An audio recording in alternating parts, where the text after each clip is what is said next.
বড় বৌদি, ছোট বৌদিকে সে কখন সাজাতে বসেছো? এখনো সাজানো হলো না? ওদিকে মেজ বৌদি ঘরে একা বসে আছে।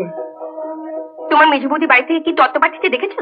তত্ত্ব যাই পাঠাক, বাবা জিজ্ঞাসা করলো তুমি মেজ বৌদিকে কখন সাজাবে। তুমি বাবাকে গিয়ে বলে দাও ওই ভিখিরির বাড়ি মেয়েকে আমি সাজাতে পারবো না। সাজাতে পারবে না? ঘরবতী মেয়েদের সামনে বললো তোমার বাবাকে বলে দাও ওই ভিখিরি ঘরের মেয়েকে আমি সাজাতে পারবো না। কোণে সাজিয়ে দেওয়ার জন্য কলকাতা অনেক বিউটি পার্লার রয়েছে না? হ্যাঁ তা আছে। ড্রাইভারকে গাড়ি বার করতে বল, তুই আর আমি মেজ বৌমাকে নিয়ে বিউটি পার্লার যাব।